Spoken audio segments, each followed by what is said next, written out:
उत्तर प्रदेश के किशनपुर गांव में राम सिंह अपनी पत्नी और 2 बेटियों गीता और अंजलि के साथ रहता था। गीता पढ़ाई में बहुत अच्छी थी, हमेशा किताबों में डूबी रहती। दूसरी तरफ अंजलि का मन पढ़ाई में बिल्कुल नहीं लगता, वो हमेशा खेल कूद में लगी रहती। इसलिए अंजलि हमेशा अपनी मम्मी और पापा से डांट खाती। अंजलि जल्दी किताब लेकर बैठ जा, नहीं तो बहुत पिटाई लगाऊंगी। पापा आ रहे होंगे, डांट खाएगी उनसे। माँ, मेरी सहेली की बकरी खो गई है, मैं अभी ढूंढ कर लाती हूँ। गीता और अंजलि के पापा रोज ड्यूटी से आकर दोनों को पढ़ाते। अंजलि बताओ, औरंगजेब के पिता का क्या नाम था? नहीं पता पापा। गीता बेटा तुम बताओ। शाहजहां। अंजलि बताओ, हुमायूं का पुत्र कौन था? गीता बेटा तुम बताओ। अकबर। शाबाश बेटा, तुम जरूर IAS बनोगी। पापा, और मैं कौन बनूंगी? जब तुम पढ़ोगी लिखोगी नहीं तो कुछ भी नहीं बनोगी। कुछ दिनों बाद गीता और अंजलि का 12th क्लास का रिजल्ट आ जाता है। गीता के 90% मार्क्स आते हैं और अंजलि फेल हो जाती है। गीता बेटा, हमें तुम पर बहुत गर्व है, और अंजलि तुमने तो हमारी नाक कटा दी। गीता बेटा, तुम आगे जाकर जहाँ तक पढ़ना चाहोगी हम पढ़ाएंगे, और अंजलि तुम्हारी शादी कर देंगे। लेकिन पापा, मैं अभी शादी नहीं करना चाहती।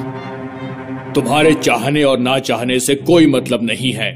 जब पढ़ोगी लिखोगी नहीं तो क्या तुम्हारा अचार डालेंगे? अंजलि के न चाहने पर भी उसकी शादी एक गांव के लड़के से कर दी जाती है। अंजलि की सास अंजलि से खूब जमकर काम कराती। बहू बर्तन मांज, कपड़े धो और फिर कंडे थोप करा जा। अंजलि को इतना काम करने की आदत नहीं थी। एक दिन जब वो जंगल से कंडे थोप कर लौट रही थी तो वो बेहोश होकर गिर पड़ी। जंगल से एक साधु गुजर रहे थे। साधु की नजर अंजलि पर पड़ी। साधु अपने कमंडल के जल से कुछ छींटे अंजलि के मुंह पर मारते हैं। तब अंजलि को होश आता है। होश आते ही अंजलि रोने लगती है। क्या हुआ बेटी, क्यों रो रही हो? बाबा, मैं पढ़ने लिखने में अच्छी नहीं हूँ, इसलिए मेरे पापा ने मेरी शादी कर दी। वो कहते हैं मैं कुछ नहीं बन पाऊंगी। बेटी, यदि तुम पढ़ाई लिखाई में अच्छी नहीं हो तो तुम्हारे अंदर कोई और प्रतिभा जरूर होगी। उस प्रतिभा को खोजो। फिलहाल मैं तुम्हें एक मंत्र देता हूँ। इस मंत्र को पढ़कर तुम किसी की भी मदद कर पाओगी। इस मंत्र की शक्ति 1 वर्ष तक रहेगी। अंजलि साधु द्वारा दिए गए मंत्र के साथ गांव की ओर जाती है। रास्ते में वो देखती है कि एक पेड़ रोड पर गिर गया है और लोगों को आने जाने में बहुत परेशानी हो रही है।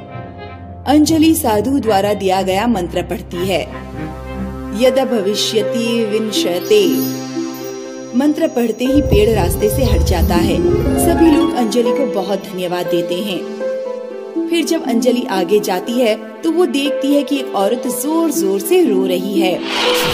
अरे, मेरे पति को कोई कुएं से बाहर निकालो, वो कुएं में गिर गए हैं। कितने दिनों से मैं मुखिया से कह रही हूँ कि उस कुएं को पटवा दो, उसका कोई उपयोग तो है नहीं, लेकिन मेरी कोई सुनता ही नहीं है। अंजलि मंत्र पढ़ती है और औरत के पति को कुएं से बाहर निकालती है। वो दोबारा मंत्र पढ़कर कुएं को पाट देती है। जुग जुग जियो बेटी, अगर तुम सरपंच का चुनाव लड़ो तो मैं तुम्हें जरूर वोट दूंगी। इस तरह मंत्र पढ़कर अंजलि 1 वर्ष तक लोगों की मदद करती रहती है। लोगों के बीच अंजलि की एक बहुत अच्छी इमेज बन जाती है। तब एक दिन अंजलि को एहसास होता है कि दूसरों की मदद करना ही उसका टैलेंट है।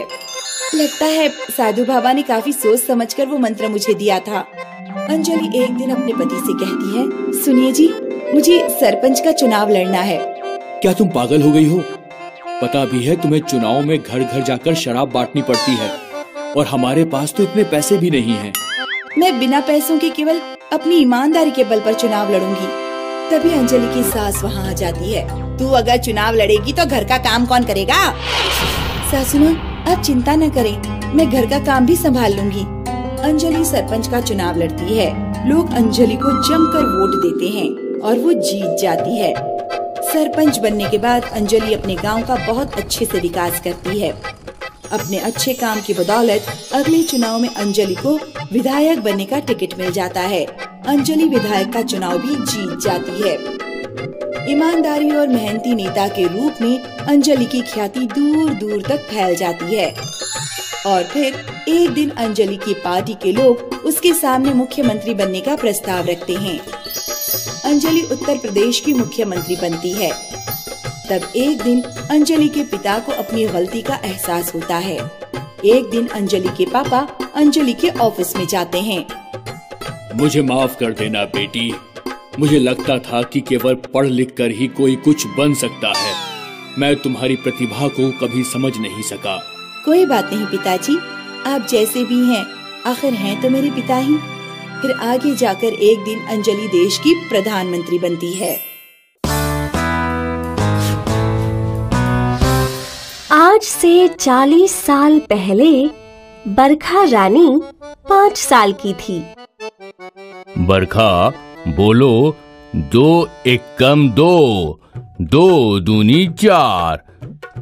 2 एकम 2, 2 दूनी 4। 2 तिहाई 6, 2 चौके 8। 2 तिया 6, 2 चौके 8। 2 पंचे 10, 2 छक्के 12। 2 पंजे 10। बस बस काफी है। क्या हमेशा ये पहाड़े लगाए रखे हैं? तुम नहीं समझोगी बरखा, तुम जारी रखो। 2 पंजे 10, 2 छक्के 12। अरे बस बस, बहुत हो गई पढ़ाई लिखाई। और क्या करेगी ये पढ़ाई लिखाई करके? आखिर इससे चूल्हा ही तो संभालना है। तो चल मेरे साथ, रोटी बनाना सिखाती हूँ। लेकिन माँ, मुझे पढ़ना है। नहीं कहा ना? चल। अरे अब छोड़ भी दो इसे। आप तो शांत ही बैठिए। जब ब्याह करके जाएगी तो कोई पहाड़ा नहीं पूछेगा, बल्कि ये पूछेगा कि इसे खाना बनाना आता है या नहीं। बरखा रानी के बाबा कुछ ना कर सके और उसकी माँ ने उसे चूल्हे चौके में झोंक दिया। खाना पकाते पकाते बरखा रानी बड़ी हुई।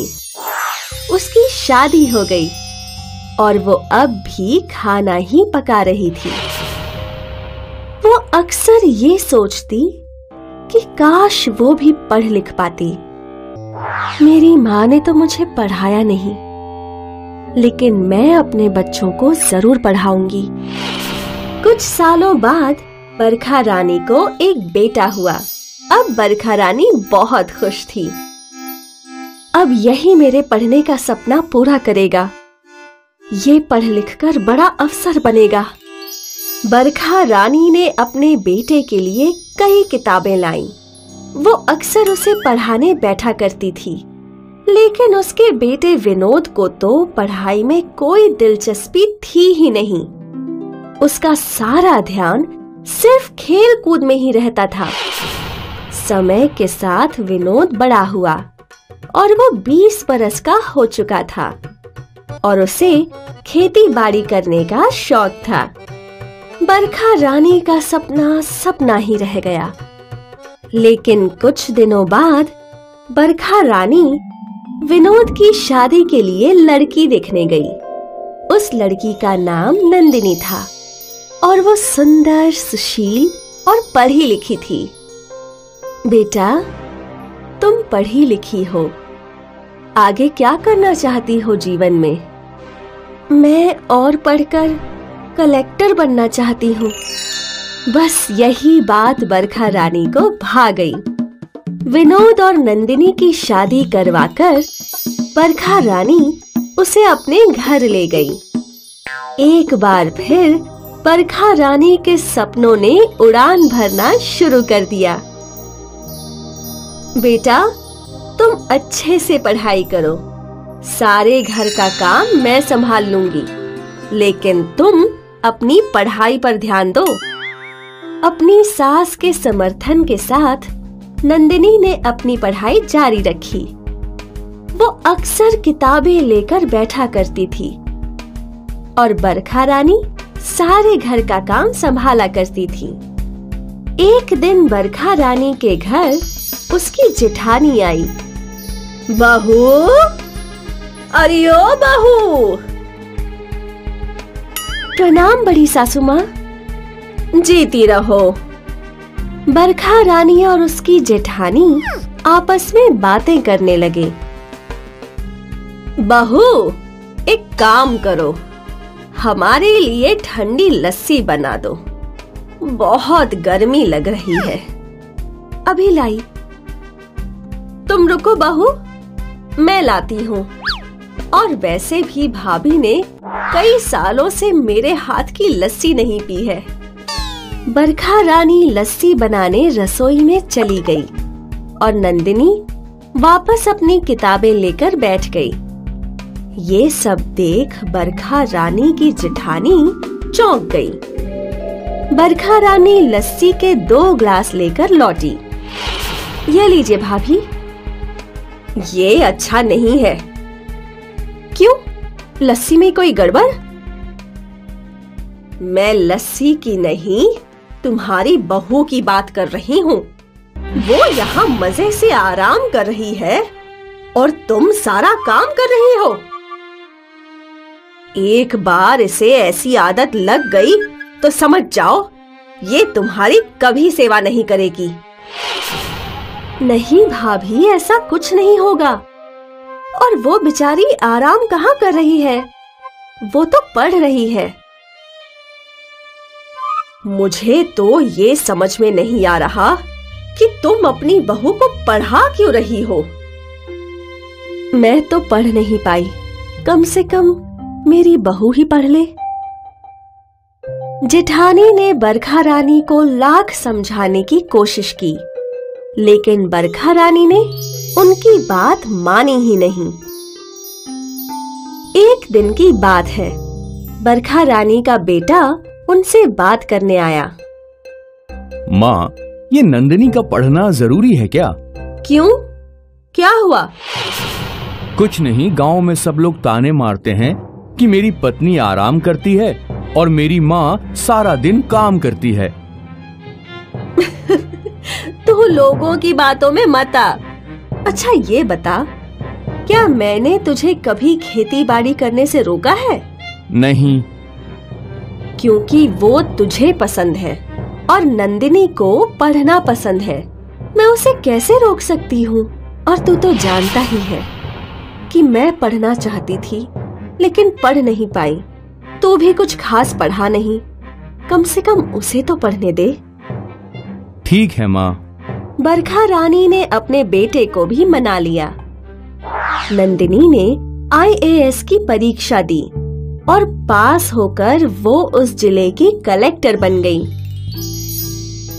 जब कलेक्टर बनकर नंदिनी बरखा रानी का आशीर्वाद लेने आई तो बरखा रानी की आंखें नम हो गईं। सासू माँ, ये सब सिर्फ आपकी वजह से हुआ है। बरखा रानी ने अपनी बहू का माथा चूमा। अब जब बरखा रानी गांव में घूमती थी तो उन्हें गर्व था कि उनकी बहू कलेक्टर है। तो बच्चों, इस तरह एक सास ने अपनी बहू को कलेक्टर बनाया और आखिरकार बरखा रानी का सपना उनकी बहू नंदिनी ने पूरा कर दिया।